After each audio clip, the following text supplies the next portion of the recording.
উত্তর মালদা লোকসভা নির্বাচনে প্রধান তিনজন প্রতিনিধি হলেন বিজেপি থেকে খগন মুর্মু, টিএমসি থেকে প্রসূন ব্যানার্জি আর বাম কংগ্রেস জোট মিলিয়ে হচ্ছে মুস্তাক আলম।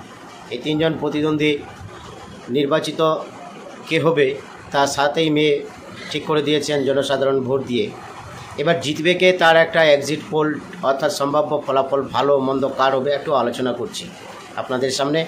হয়তো আমার যুক্তিটা নাও মিলতে পারে, কিন্তু মিলার সম্ভাবনাটা বেশি। আমি সমস্ত এলাকা বিশেষের রিপোর্টে আপনাদের সঙ্গে আমি এসেছি আলোচনার পরিপ্রেক্ষিতে। 2019-এ ভোটসভা নির্বাচনে খগন মুর্মু মৌসুম নূর অর্থাৎ টিএমসি থেকে 84,288টি ভোট বেশি পেয়ে জয়ী হয়েছিলেন, আর কংগ্রেস বাম মিলিয়ে যা ভোট পেয়েছিলেন তা থেকে খগন মুর্মু 1,55,000 ভোট বেশি ছিলেন। এবার কথা হলো যে 84,000 ভোট বেশি পেয়ে যদি জেতার চেষ্টা করে প্রসূন ব্যানার্জি তাকে বেশি পেতে হবে, আর মুস্তাক আলমকে 1,55,000-এরও বেশি ভোট লিড নিয়ে আসতে হবে, তারপরে জিততে পারবে।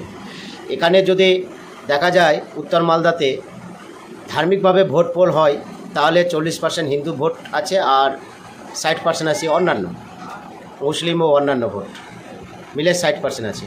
তাতে 2019-এ খগন মুর্মু একাই পেয়েছিলেন 37.61% ভোট, আর টিএমসি পেয়েছিলেন 31.39%, আর কংগ্রেস ও সিপিএম মিলে দুটি ভোট পেয়েছিলেন 26.25%।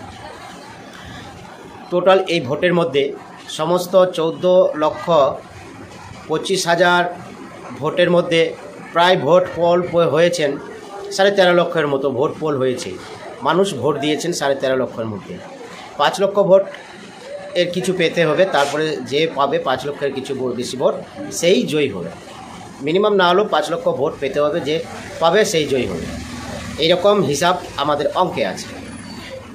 তো প্রসূন ব্যানার্জির পজিটিভ দিকটা যদি অঙ্ক ধরতে গেলে বোঝা যায় যে তিনি কনস্টিটিউশন অর্থাৎ 7 কনস্টিটিউশন অর্থাৎ 7টি কনস্টিটিউশনের মধ্যে হিসাব করতে গেলে 4টিতে টিএমসি জয়ী হয়ে আছেন আর 3টিতে বিজেপি আছেন।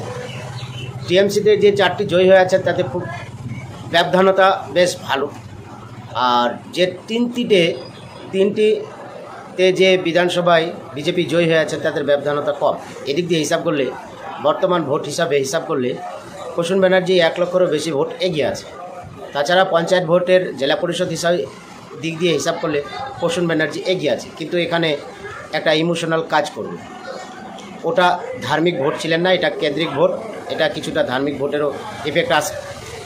তার দিক দিয়ে নিরিখে আমি বলছি যে যদি সেই পার্সেন্টেজেই ধরে রাখে খগন মুর্মু এবং ধার্মিক দিক দিয়ে যদি ভোট পড়ে তাহলে খগন মুর্মু অনেকটা এগিয়ে যাবেন আর প্রসূন ব্যানার্জি অনেকটা পিছিয়ে যাবেন।